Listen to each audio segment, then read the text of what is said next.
Hi everybody, welcome to Kathleen Reads, and today we're going to be reading Dance of Thieves by Mary E. Pearson. Chapter 1. Kazimara of Bright Mist. The ghosts are still here. The words lingered in the air, each one a shimmering spirit, cold whispers of caution. But I wasn't afraid. I already knew. The ghosts, they never go away. They call to you in unexpected moments, their hands lacing with yours and pulling you down paths that lead nowhere. This way. I had learned to mostly shut them out. We rode through Sentinel Valley, ruins of the ancients looking down upon us. My horse's ears pricked, watchful. A rumble deep from his throat. He knew too. I rubbed his neck to calm him. It had been 6 years since the great battle, but the scars were still visible. Overturned wagons eaten up with grass, scattered bones dug from graves by hungry beasts. The skeletal ribs of giant brizzalots reaching skyward, birds perched on their elegant, bleached cages. I felt the ghosts hovering, watching, wondering. One of them slid a cool finger along my jaw, pressing a warning to my lips. Shh, Kazi, don't say a word. Nadia led us deeper into the valley, unafraid. Our gazes scanned the rugged cliffs and the crumbling devastation of a war that was slowly being consumed by earth, time, and memory, like the awkward swallowing of a fat hare by a patient snake. Soon, all the destruction would be in the belly of the earth. Who would remember? Midway, as the valley narrowed, Nadia stopped and slipped from her saddle, pulling a folded square of white cloth from her saddlebag. Wren dismounted too, her thin limbs gliding to the ground as silently as a bird. Synovie hesitated, watching me uncertainly. She was strongest of us all, but her round hips remained firmly planted in her saddle. She did not care for talk of ghosts. Even in the brightest of a high sun, they frequented her dreams too often. I nodded to reassure her, and we both slid from our horses and joined them. Nadia paused at a large green mound, as if she knew what lay beneath the woven blanket of grass. She absently rubbed the fabric between her delicate brown fingers. It was only for a few seconds, but it seemed to last forever. Nadia was 19, only 2 years older than us, but she suddenly looked much older. She had actually seen things we had only heard stories about. Her head shook slightly, and she walked toward a scattered pile of rocks. She began picking up the fallen stones and puzzling them back into place on the humble memorial. "Who was it?" I asked. Her lips rolled tight against her teeth. "His name was Jeb. His body was burned on a funeral fire because that's the Dalbrick way. But I buried his few belongings here. Because that's the vagabond way," I thought, but said nothing. Natia didn't talk much about her life before she became Vinton and a rotten. But I didn't talk much about my earlier life either. Some things were better left in the past. Wren and Synovie shifted uncomfortably on their feet, their boots pressing the grass into small, flat circles. Nadia wasn't prone to the sentimental displays, even if they were quiet ones like this, especially if they delayed her well-planned schedule. But now she lingered, just like her words that had ushered us into the valley. "They are still here." "He was special?" I asked. She nodded. "They all were. But Jeb taught me things that have helped me to survive." She turned, giving us a sharp glance. "Things I have taught all of you, hopefully." Her scrutiny softened, and her thick black lashes cast a shadow beneath her dark eyes. She studied the three of us as if she were a seasoned general and we were her ragtag soldiers. In some way, I suppose we were. We were the youngest of the rotten, but we were rotten. That meant something. It meant a lot.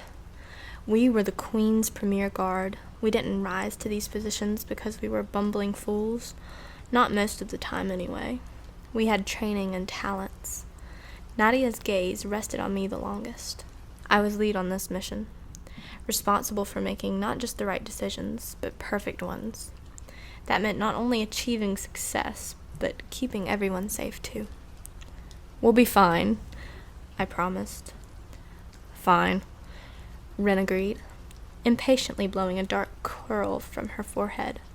She wanted to be on her way. The anticipation was wearing on all of us. Synovi anxiously twisted one of her long persimmon braids between her fingers. "Perfectly fine. I know," Nadia said, putting her hand up to stop Synovi from embarking on a long explanation. "Fine. Just remember, spend some time at the settlement first. Hell's Mouth comes after. Only ask questions, gather information, get what supplies you need. Keep a low profile until we get there." Ren snorted.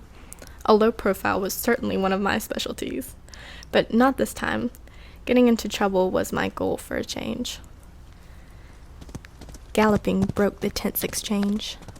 "Nadia!" We turned toward Eben, his horse kicking up soft clods of grass. Synovi's eyes brightened like the sun had just winked at her from behind a cloud. He circled around, his eyes fixed only on Nadia. "Grizz is grumbling. He wants to leave." "Coming," she answered, then shook out the square of fabric she was holding. It was a shirt, a very handsome shirt. She touched the soft fabric to her cheek, then laid it over the rock memorial. "Krivis linen, Jeb," she whispered. "The finest." We reached the mouth of the valley, and Nadia stopped and looked back one last time. "Remember this," she said. 20,000. That's how many died here in a single day. Vindens, Morgies, and Dalbrich. I didn't know them all, but someone did. Someone who would bring a meadow flower to them if they could. Or a Krivis linen shirt. Now I knew why Nadia had brought us here. This was by the Queen's order. "Look. Take a good long look and remember the lives lost. Real people that someone loved. Before you go about the task I have given you, see the devastation and remember what they did. What could happen again. Know what is at stake. Dragons eventually wake and crawl from their dark dens." I had seen the urgency in the Queen's eyes. I had heard it in her voice. This wasn't only about the past. She feared for the future. Something was brewing, and she was desperate to stop it. I surveyed the valley. From a distance, the bones and wagons blended back into a calm sea of green, hiding the truth. Nothing was ever quite what it seemed. Grizz's grumbling to break camp was nothing new. He liked to make camp early and leave early, sometimes even when it was still dark, as if it were some sort of victory over the sun. His horse was already packed when we returned, and the campfire doused. He watched impatiently as the rest of us buckled up, bedrolls and bags. An hour's ride from here, we would go our separate ways. Grizz was headed to Civica in Morrigan. The Queen had news that she wanted to share with her brother, the King, and she trusted no one else to deliver it, not even the Valspree she used for other messages. Valspree could be attacked by other birds or shot down and messages intercepted, whereas nothing could stop Grizz, except perhaps a quick side trip to Taravan, which was probably why he was in such a hurry. Synovi liked to tease that he had a sweetheart there. It always made him explode in denial. Grizz was old school rotten, but the rotten was not the elite. Rule-bound 10 it once was. There were 20 of us now. A lot of things had changed since the Queen came into power, including me. When I began folding my tent, Grizz came and stood over my shoulder and watched. I was the only one who used a tent. It was small. It didn't take up much room.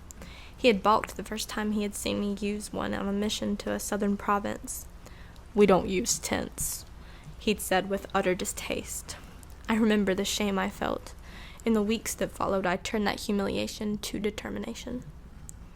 Weakness made you a target, and I had promised myself long ago I would never be a target again. I buried my shame deep beneath carefully crafted armor. Insults couldn't penetrate it. Grizz's brooding stature cast a mountainous shadow over me. "Doesn't my folding technique meet with your approval?" I asked. He said nothing. I turned and looked up at him. "What is it, Grizz?" I snapped. He rubbed his bristled chin.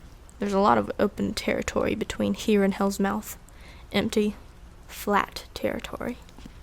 "Your point?" "You'll be all right?" I stood, shoving my folded tent into his belly. He took it from me. I've got this, Grizz. Relax. His head bobbed in a hesitant nod. The real question is, I added, long and drawn out for effect, do you? He eyed me, his brow furrowed in a question, and then he scowled, reaching for his side. I smiled and held his short dagger out to him. His scowl turned to a reluctant grin, and he replaced the dagger in its empty sheath. His bushy brows lifted, and he shook his head in approval. Stay downwind, Tin. Tin, my hard-won nickname. It was his acknowledgement of confidence. I wiggled my fingertips in appreciation. No one, especially not Grizz, would ever forget how I had earned it. You mean upwind, don't you? Eben called. I glared at Eben, and no one, especially not Eben, would ever forget that my life as a rotten began the day I spit in the Queen's face.